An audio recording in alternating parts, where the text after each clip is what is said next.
Hi everyone, welcome back to Animated Stories TV.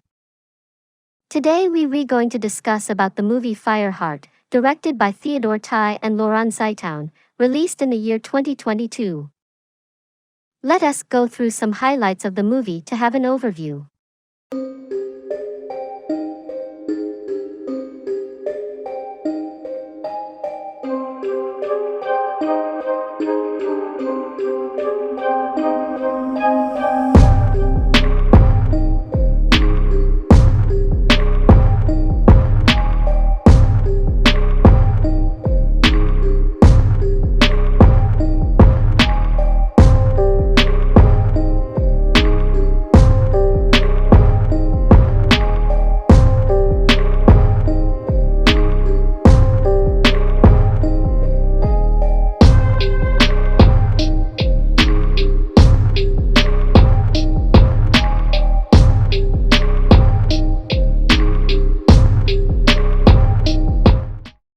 In the opening scene of the movie, Georgia is 6-year-old.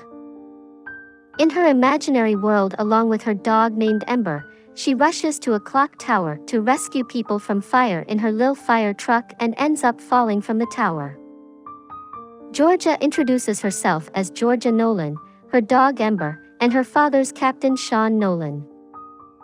She tells how her father was a brave firefighter and used to rescue people, and that she looks upon him. She says that her dad couldn't save her mom during childbirth, so he tries to play both roles together, of a firefireman and a dad, but fails to do so. He quits his job as a fireman and becomes a tailor just like his father to take care of his daughter. She says that she's training to be a fireman and will one day become like her father. Brooklyn 1920. She falls from an imaginary bridge which in real were wooden logs placed at a height. So her father takes her to a doctor and tells her to not play fireman games anymore. She asks her father if she'll make a good firefighter, and he agrees. But she doesn't know what her father is about to reveal to her.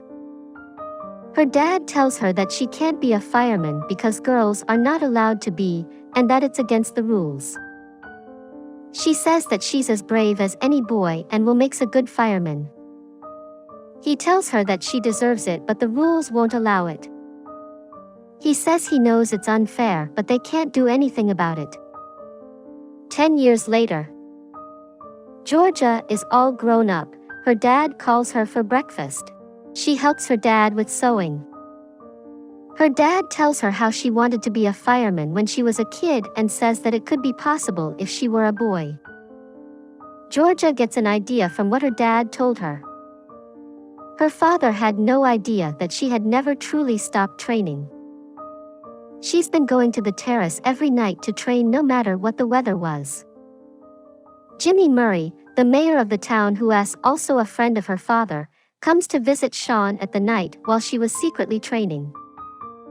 She goes to eavesdrop and gets to know that the firemen in New York have been disappearing. Mayor asks her dad to work for a few days as a fireman, but he refuses to do so. But then he tells Sean that the whole town is in danger, including his daughter, so he somehow agrees. He asks the mayor to arrange a small team including a chemist and an efficient driver. He lies to his daughter that he's going on some tailor emergency for a few days and that she has to remain at home. She reassures him that everything will be okay and Ember will protect her so he can leave without worrying. She plans to join her dad's team disguised as a man. She uses her dog's hair for mustaches, mangoes as biceps and draws weird eyebrows.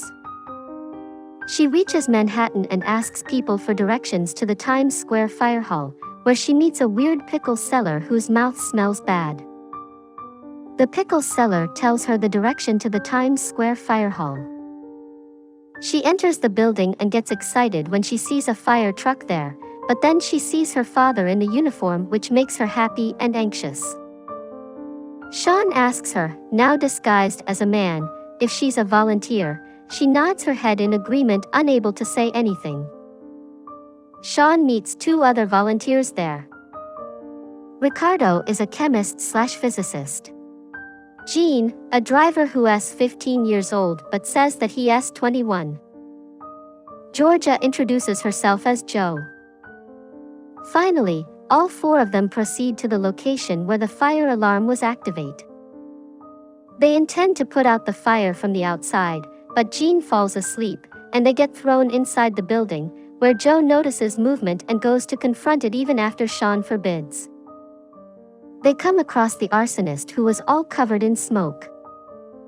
The arsonist tries to capture Joe, but before he could lay his hands on him, Sean comes to rescue him. They go inside the auditorium and see that everything is burnt and yet standing. They try to figure out the origin of the fire. They discuss a theory of how the arsonist might be an artist creating an impact. Joe shows Sean a glass ball that the arsonist threw at him. This is how they find the origin of the story. The mayor calls press to tell them that they have a lead just to get re-elected. Joe suspects the mayor to be the arsonist, but Sean dismisses it and tells him to not jump to conclusions. Sean reaches home before Georgia, but she somehow reaches into her room with the help of Ember and tricks him. Next day, Sean starts Joe's training to be a fireman. Miss Devine, an artist, is rehearsing for her performance on stage. Sean asks Miss Devine to leave the auditorium for her own safety. Joe talks to Pauline, her assistant. He notices that she is insecure and sad. So he tells her that he's not a man for real but a woman, and that women should never give up on their dreams. Joe sees Jimmy sneaking around the auditorium. He asks Pauline if she has seen Jimmy around a lot of times, to which she confirms and tells him that Jimmy often comes sneaking. Joe follows Jimmy and catches him playing a piece of music on the piano, through the peephole, that the arsonist was playing. While Joe is keeping an eye on Jimmy, Sean catches him and asks for an explanation. Joe tells him about his theory of how the glass fireball could be related to music, and they go to test it. Sean and the team place the glass ball that the arsonist threw at him on a table, and play the same music on a gramophone in front of it, to see whether the music activates it. The glass ball starts glowing and it causes an explosion, burning things. Joe, to protect Ember, gets down, whereas Jim and Sean end up getting hypnotized by the material that was glowing. Joe encourages Ricardo, who's scared, to get up and rescue those who were hypnotized. Ricardo carries Sean, Jim, and Ember and runs away real fast. Joe extinguishes the fire and is proud of it. Captain Nolan praises the team for doing good work. The team reaches the auditorium and secures the perimeter with water nozzles everywhere to be prepared for the fire. Pauline addresses Joe as Georgia and tells her that she's been fired and is leaving New York. Pauline goes inside to get something, but the fire breaks everywhere. The firemen go inside the building to save Pauline, but they couldn't. Joe becomes sad for dropping her. Then Sean teaches him a life lesson and tells him that sometimes bad things happen and we have to keep going. He tells Joe how one time, a very long time ago, he couldn't rescue a couple and they died in the fire. Meanwhile, Jimmy, who got re-elected, tells Sean that their work is done and he's placing police in their place. Joe and Sean follow Jimmy to a mysterious room where they find Miss Devine in the wheelchair. Sean comes running to break the door open and ends up falling on Miss Devine. Sean accidentally opens a mysterious doorway to a tunnel and falls into it along with her. The tunnel was actually the tracks going to the subway. Jimmy reveals that she's his fiancée. They tell him that they thought he was the arsonist. Ember finds a fireman's helmet and follows the smell, which brings them to a lair of the arsonist. They go to the air distribution chamber and find the lab where the arsonist did all the dirty work. They also get to see a lot of rejection letters from every Broadway theater and a PhD in chemistry. They find out the master plan of the arsonist, the real performance that was going to happen at the top of the Chrysler Building. Joe lights up a torch and finds all the firemen standing below them. They're in a hypnotized state. Joe reveals to Sean that he's not Joe but Georgia. Sean gets scared and tells Georgia that it's dangerous for her to work in such places. Georgia tells him that she sees him as a role model and wants to be a firefighter like him. Sean tells Georgia that he'll never allow her to be a fireman. When Georgia tells him that it's in his blood to be a fireman, he reveals to her that he's not her real father but the couple that he couldn't save 16 years ago were her biological parents. He tells her that he promised them that he'll always protect their daughter, so she can't become a fireman. While they were talking, one glass ball explodes, and to protect Georgia, Sean gets hypnotized and injured. The arsonist appears and takes off the helmet. The arsonist is shockingly Pauline, whose stage name is the Supreme Fury. She tries to influence Georgia by telling her that they have the same enemy, the society, that doesn't let them be what they want to be. She tries to turn her against her father and asks her to join her. Georgia tells her that no one can change the fire in her heart or extinguish it. Pauline flies away, leaving her father trapped in the chamber, which is now leaking some poisonous gas. Georgia tries to rescue her dad, and she succeeds in doing so. Her dad tells her that he's sorry for holding her back. They agree that Ember and Sean will release the firemen, and she and other team members will go behind Pauline to stop her. The police inform Georgia and the team that the fireballs were everywhere, so they need to hurry. They're about to catch Pauline, but she takes the only elevator to the building and rushes up. Georgia runs after her and holds onto a dangling rope from the elevator. In order to hasten the process, Pauline rotates the knob while adding fireballs to the container. While Georgia is climbing the rope, Sean arrives, and Pauline's plan to spread fireballs all over the place is successful. Now, the only thing left to do is to activate the fireballs with music. Sean goes to another building through another construction elevator carrying ropes and grapnels. He tries to throw the grapnel at the other building, where Georgia is, but instead drops it. Sean is disheartened and is helplessly watching Georgia climb up. Pauline starts playing the music to activate the fireballs. Georgia recalls her father's lessons, thinks hard like a responsible firefighter, and devises a plan to turn off the power to make Pauline stop. She only has 60 seconds. In order to cut off the power, she climbs the ladder and crosses a platform, slides through a pulley, and successfully cuts off the power.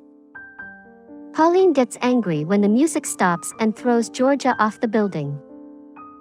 Georgia hangs on to a wire and warns Pauline that she might fall because she's on the edge. Meanwhile, Jim and Ricardo bring up a small truck and come to the rescue.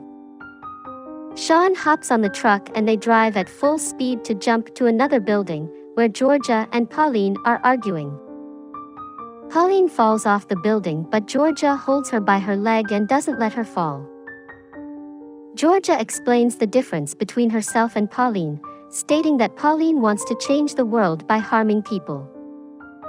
On the other hand, Georgia wants to save them. Sean and the team pull them up and successfully save the city, capturing Pauline and handing her over to the police. Pauline gets dressed in the uniform for the occasion to receive a gold medal for her bravery. Sean gives her the belongings of her dead parents, but she tells him that he's her father and the world's best dad. They hug each other. They go to the ceremony to receive the gold medal for their bravery. Georgia becomes the first firewoman. The first women were hired by the New York City Fire Department in 1982. This movie is dedicated to all the women and men around the world who risk their lives to save others. Some lesser-known facts. In 1982, 40 women were hired as part of the FDNY. It features the voices of Olivia Cooke, Kenneth Branagh, Laurie Holden, and William Shatner. The film was released in the United States by Hulu in February 2022 and in Europe by Entertainment One throughout the rest of the year. It was then released as a Sky Cinema original by Sky on May 27, 2022, in the UK. The film grossed $3.7 million at the box office.